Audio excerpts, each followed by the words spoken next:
Maximum ஒரு 20 seconds வேணால் game changer review சைட்லேயே நின்று பேசலாம். அதுக்கு மேலே வந்து என்ன கன்வே பண்ணுறோன்றதுல ஒரு கஷ்டம் இருக்கும்.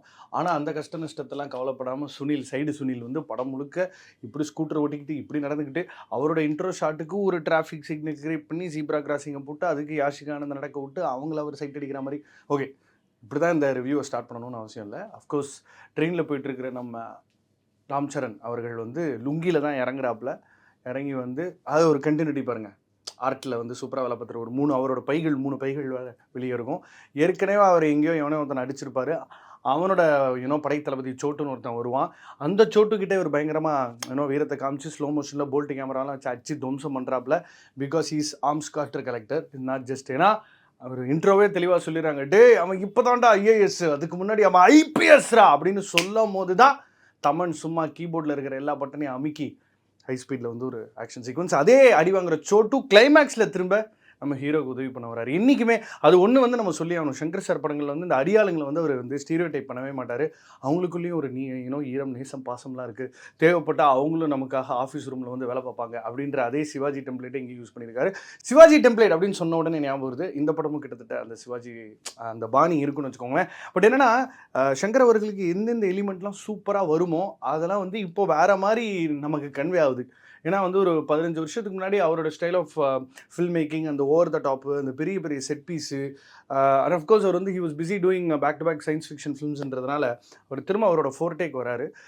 தமனோட அந்த ஹி கேம் டு ரீஃபைன் ஒரு வார்த்தையில் ஏதோ ஒரு வேர்ட் பிளேயில் ஒரு பேக்ரவுண்ட் ஸ்கோர் வருது. அது மட்டும் ஒரு 107 டைம்ஸ் வந்திருக்கும்னு நினைக்கிறேன். மற்றபடி வந்து ராம் சரண் ஹிம்ல அவரோட ஜாய் லைன், அவரோட அந்த பாடி டைப், அவரோட எபிலிட்டி டு எமோட் பிரமாதமாக வந்து ஒரு 3 லுக்ஸை வந்து அவர் கன்வே பண்ணுறாரு. அவரோட துள்ளலான flashback college portion with Kiara Advani, அந்த தொப் அப்படின்ற, அதாவது கோவத்தை தொப்புன்னு போட்டுருன்றாங்க, அதுக்கு ஒரு சினாரியோ சீக்வன்ஸை கிரியேட் பண்ணி அது ஒரு சாங் லீடாக மட்டும் இல்லாமல் கிளைமேக்ஸில் எஸ்ஜே சூர்யா அவர்கள் வந்து நிஜமாவே எனக்கு தெரிஞ்சு அவரோட வோக்கல் கார்ட்ஸை வந்து இன்ஷூர் பண்ணணும்னு நினைக்கிறேன். ஏன்னா படம் முழுக்க கத்தி பேசி அவரை இந்த டப்பிங் ஸ்டேஜிலலாம் வந்து அவரை நம்ம பார்த்தோன்னா நரம்புலாம் புடச்சிட்டு இருக்கோம்னு நினைக்கிறேன். Of course he plays the role of a merciless killer. அவர் வந்து ஒரு ஏற்கனவே வாழ்ந்து கொண்டிருக்கும் ஒரு சிஎம், சாவறதுக்கு முன்னாடியாச்சும் நம்ம வந்து எதாவது நல்லது பண்ணிட்டு போயிடலாம்னு நினைக்கிறாரு. ஆனால் அவரோட இந்த 2 பசங்களும் ஜெயராம் மற்றும் எஸ்ஜே சூர்யா, ஜெயராம் அவர்கள் வந்து முழுக்க அவரோட பாணியில் ஃபுல் காமெடியன் ரோல் எடுத்துடுறாரு. எஸ்ஜே சூர்யா அவர்கள் வந்து இப்படி படம் முழுக்க சொடக் போட்டுக்கிட்டு அவருக்கும் நம்ம ராம் சரண் அவங்க 2 பேருக்கும் நடக்கிற அந்த ஒரு போராட்டம் தான் இந்த கதைக்களம். அஃப்கோர்ஸ் வந்து இது மதுரையில் இப்படி ஒரு கலெக்டர் இருந்தார் அப்படின்லாம் சொல்கிறாங்க. எனக்கு அப்படி ஏதோ நியூஸ் வந்தபோது நம்ம ஒருவேளை சகாயம் ஐயாவை பற்றி தான் இவங்க ஒரு பதிவு பண்ணுறாங்களோ அப்படின்லாம் யோசிச்சுக்கிட்டு இருந்தேன். ஒரு ஸ்ட்ரெயிட் ஃபார்வர்டு ரிவெஞ்சு கலந்த ஒரு பொலிட்டிக்கல் த்ரில்லர், அதை வந்து சங்கர் சாரோட ஃபார்முலாவில். அஃப்கோர்ஸ் வந்து கியாரா அத்வானியோட ரோலுக்கு ஒரு டீட்டெயிலிங் கொடுத்து, ஹீரோயினுக்கு ஒரு இம்பார்ட்டன்ஸ் கொடுத்து, அதாவது சங்கர் சார் படங்கள் எப்படின்னா வந்து ஹெவி டீட்டெயில்ஸ் இருக்கும். அது வந்து ஒரு பர்டிகுலர் கமர்ஷியல் சீன் தான், அது ஹீரோ எலிவேஷன் சீன் தான். அதுக்குள்ளே வந்து ஒரு லா என்ஃபோர்ஸ்மெண்ட்டை கொண்டு வந்து, ஒரு ஈடியை கொண்டு வந்து, இந்த பார்டர் தாண்டி அங்கே போனால் விசாகப்பட்டினம், இங்கே நின்னா வந்து ஹைதராபாத் அப்படின்னு ஏதாவது ஒன்று கிரியேட் பண்ணிடுவாப்பில். பயங்கரமாக நிலமும் பண்ணுவார். ஸோ இந்த மாதிரி அந்த அவருக்குள்ளே இருக்கக்கூடிய அந்த ஒரு அரசாங்கம் வந்து சரியாக வழிநடத்துது அந்த மக்கள்ன்றதுக்கு எண்டு கிரெடிட் வரைக்கும் அவர் உதாரணங்களை கொடுத்துக்கிட்டே தான் இருக்குது. சரி, அந்த விஷயத்தில் வந்து சங்கர் சாரை வந்து நம்ம நிஜமாவே பாராட்டணும். Such a big visionary who's always enforced how important it is to run anti corruption. அதை நோக்கி தான் அவரோட படங்கள் எல்லாமே இருக்கும். கரப்ஷன் ஃப்ரீ உலகத்தை உருவாக்கணும், நாட்டை உருவாக்கணும், அரசாங்கத்தை உருவாக்கணும், உருவாக்கணும்னு.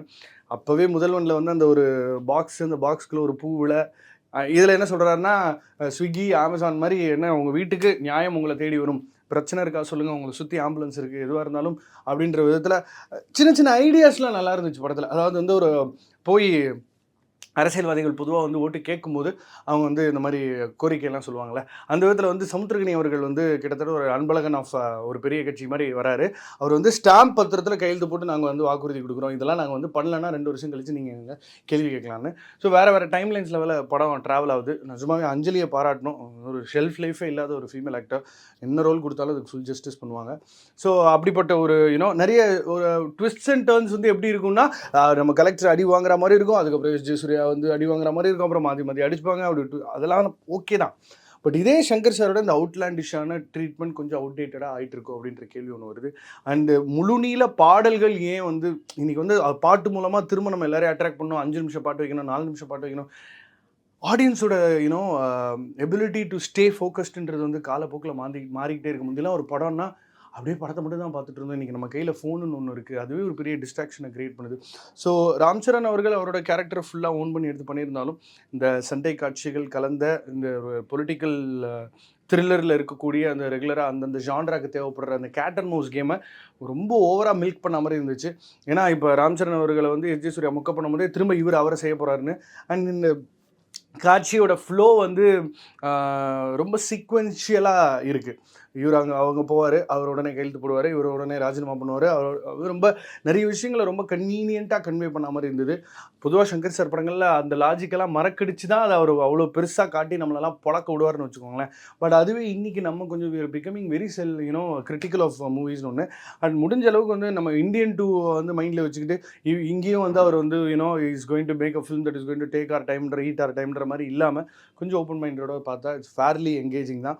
பட் இருக்கக்கூடிய இந்த complaints probably his over exposed treatment. மற்றபடி கதையோட அம்சத்தை பற்றி பேசும்பொழுது எப்படி வந்து பணம் இல்லாத ஒரு அரசியல் கட்சியை நடத்தணும்னு சொல்லி அந்த கோரை பிடிச்சி அது மூலமாக சில பேர் ஏமாற்றி வளர்ந்து வராங்க. சில லாஜிக்ஸ் எல்லாம் நம்ம பேச ஆரம்பிச்சோன்னா பெரிய கேள்விகள் நிறைய நிரப்ப வேண்டியிருக்கும். ஸோ அந்த விதத்தில் அதுக்குள்ளே நம்ம போவோம்னா அப்படி போனாலுமே அது ஸ்பாயிலர் ஃப்ரீயாக தான் இருக்கும். திருசரோட கேமரா ஒர்க்கு, தமிழோட பின்னணி இசை, இந்த படத்தில் இருக்கிற ஆர்ட் டைரக்ஷன் எல்லாமே சூப்பர் தான். பட் டூ மெனி திங்ஸ் இருந்தாலும் ஒரு கதையில் இருந்தாலும் அது ரொம்ப கன்வீனியண்ட்டாக ஸ்பேஸ்ட் அவுட்டாக அழகாக சொல்லக்கூடிய நம்ம சங்கர் அவர்கள் வந்து இன்றைக்கி அவரோட நிஜமாவே he needs to go and do something else completely different. ஏன்னா இது one of the greatest film makers to have ever done films.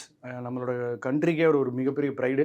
So அந்த விதத்தில் வந்து probably Velpari will bring a different dimension to ஹிம்னு நினைக்கிறேன். But when talking about Game Changer it keeps you hooked. அது ஒரு தமிழ் தெலுங்கு படங்களுக்கான பாணியில் தான் இருக்குது. பட் நமக்கு ஹார்ட்கோர் தமிழ் ஆடியன்ஸ் ஏற்கனவே சிவாஜி பார்த்ததுனால இந்த ஹவு டு கொடுத்துஃபை அண்ட் திரும்பி வாங்கிஃபைன்ற அந்த ட்ரோப்பை நம்ம நிறையவே பார்த்துட்டோம். So it's okay. ஆக்ஷன்லேயே சன்பரிவு வந்து உள்ள புந்து முடிஞ்ச அளவுக்கு வேலைகள் பண்ணியிருக்காங்க. இது வரைக்கும் நான் தமிழ் சினிமாவில் பார்க்காத ஒரு கிரெடிட். ஸ்டோரி லைன் கார்த்திக் சுப்ராஜன் போட்டிருந்தாங்க. அட்லீஸ்ட் மூலக்கதை கார்த்திக் சுப்ராஜன் போட்டிருந்தா கூட என்னென்னு நம்ம ஒரு மாதிரி டீகோட் பண்ணியிருந்துருக்கலாம். Fairly engaging but could have been better.